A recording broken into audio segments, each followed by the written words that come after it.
Hello guys, welcome back to my channel. If you're new to my channel, welcome and thank you for joining. And if you're returning, thank you for sticking around. So guys, this is a continuation video to my previous video which I have posted out, and it's relating to my nursing job. So if you want to see my previous video relating to this topic, so you can click the pop-up video. So guys, I'll be sharing my journey, my experience in this video. So I remember, as I was saying in the last video, which I mentioned what it takes to be a nurse, and most especially the life at college. So I remember after I finished my year 2 at college, so I moved on to level 3, which I did access to nursing. So in my level 2, I did pre-access to nursing. Then I moved to level 3. Level 3 was overwhelming as well, because in level 3, so many things came up. That's when we have to apply for university, and we all did through UCAS, because I'm UK trained. So we all did through UCAS, and then we had to like write our personal statement. We have to go for interviews, and I still up to date with the exams and keep up to date with the class. So it was very, very stressful. In between, I have to juggle I have to juggle to make sure I go to each of the university again to know their requirement. And sometimes I go on the university website under the undergraduate department, which I'll be talking in a later video, how you can find more information about a course you want to go for, most of your nursing course, where you can find information on each university website. So I remember, was going for interview, and the interview for each university are different. There are some university whereby all you have to do is just a face-to-face interview, and there are some group interview. I remember I did a group interview, and there are some universities they require a face-to-face interview and an exam. So imagine if you pass a face-to-face interview and you don't pass the exam, that means you fail the interview. And if you fail the face-to-face interview and you pass the exam, it's a 50-50 thing. So luckily I got through with my group interview, which we're a group, I can remember we're a group of 8. Oh my god. So everyone just have to start chipping in their own stuff, start talking about, the interviewer will ask a question, so everyone will start answering, but you have to be careful not to override others. You have to be careful not to be too quiet. You have to be careful not to talk too much. So you just have to be in between and pass your message across. And you pass the right message across, see that what you are saying makes sense. You're not just ranting, or you're not just copying what the other colleague in the interview is saying. So you have to make sure you are passing your own way you speech out, your own message out, the correct message, the correct things that are relating to the topic and they're asking you, and make sure not to repeat what other people are saying. So you can imagine it's a really hard one, so you just have to be prepared. But one thing I just realized with the interview is that if you have a care, like a healthcare background, you find it a bit easier. The reason why is that because you have an healthcare background, you've been caring for people, so you know the requirement in healthcare. You walk along nurses, you see how they work, you see their roles, so that gives you an insight in case if they're bringing up any question. And another thing you do is maybe you can do is you go on the university website, you read about the university just in case they throw up a question about the interview. So I can remember I've done all that, and that makes me, I've done all that, and I have fully prepared myself for it. So I make sure I passed my message across clear and concise. So, and anytime I speak, the interviewer will say, yeah. and she notes it down. Anything I say, she makes sure she writes it down. I think that, I was worried that, a group of 8 people in an interview, will I be able to get through this? How, I was worried, that I don't know if I will get through it. But thank goodness, the following day, I got an email from the uni saying, congratulations, you are among the 2 people selected in your interview, in your group interview. And I was like, wow. So 2 people were actually selected from the 8 of us, and I got through.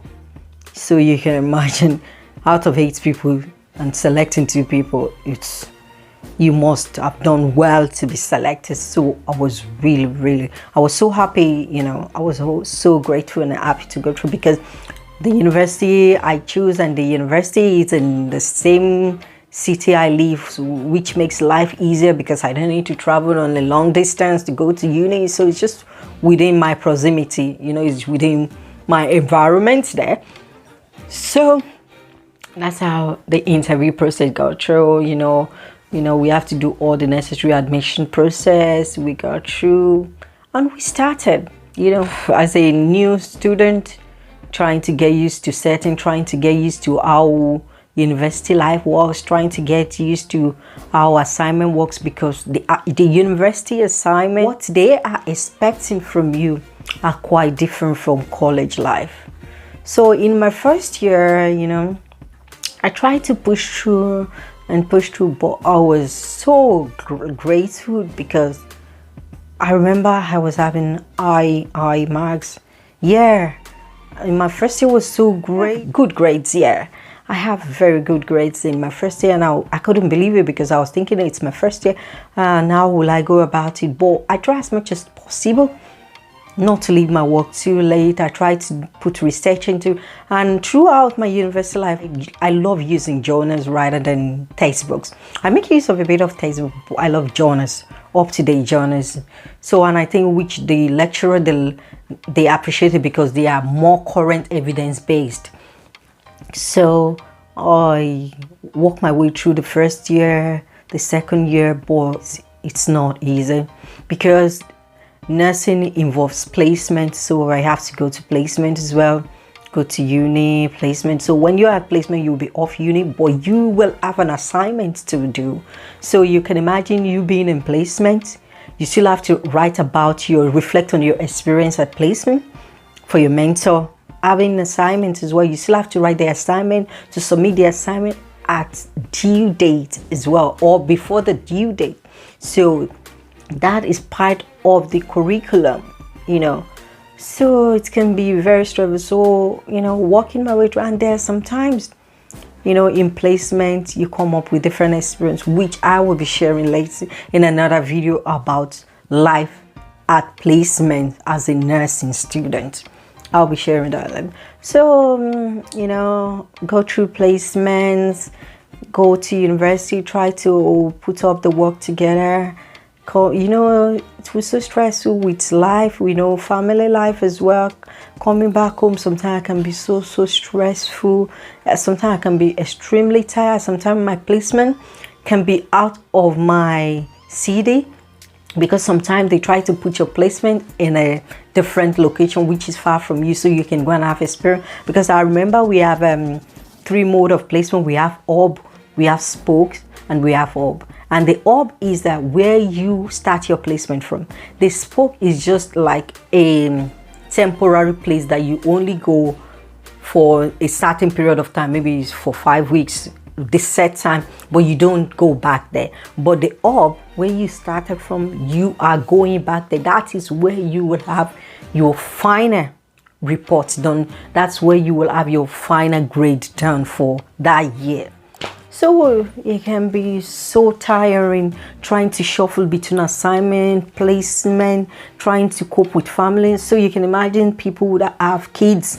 Then I have no baby, so it's just me going to placement, coming back home, trying to take care of my home, trying to take care of my husband, shuffling home to work. And in between, I pick up a bank job, which is healthcare work as well, but at a bank. So whenever I'm off, I try to do 1 or 2 jobs in between just to get income to support myself, to support the family as well, because we have to pay bills no matter what. I know we get some support from the school, which we get bursary and we get like a maintenance loan, but with that, because I have no kids, so what I am getting as a support, it's small compared to what other people that have kids are getting. So definitely I have to do something to support my finances. So I was picking bank. You can imagine picking a bank job, going to placement and doing assignment, taking care of your home. How you go? What do you think, guys? Honestly, the busiest life I've ever seen. During this period, you know, I just leave everything that, okay, well, I'm not even going to stress myself too much. I'm not even going to just to, like, you know, make sure that, yeah, I know this will end one day. I will finish this, I would graduate, and this will be over. Then I can start a new life, a new chapter of life. That was just my focus. That's how I just keep pushing and keep pushing. And thank goodness and thank God my husband was there for me, encouraging me that you can do it, you know, that you can push it, you can get there. And I just keep going and keep going and keep going and keep going until I finally graduated from uni. And to the fullness of joy, I was so pleased with myself, with all the hard work, hard time, busy life. I was so grateful to God that I came out with a first class. Yeah, I came out with first class. So I was peaceful with myself. I was so happy with myself. But guys, I'll continue in another video. Thank you guys for watching. I hope you enjoy and find this information useful for yourself. And if you have any comments, any questions, any suggestions, any ideas, don't forget to leave me your girl in the comment section and I will get back to you guys. Okay, so if you're watching for the first time, don't forget to subscribe to my channel and click the notification bell. And if you are returning, thank you guys for always sticking around to my channel. And guys, don't forget to give me a thumbs up. See you in my next video.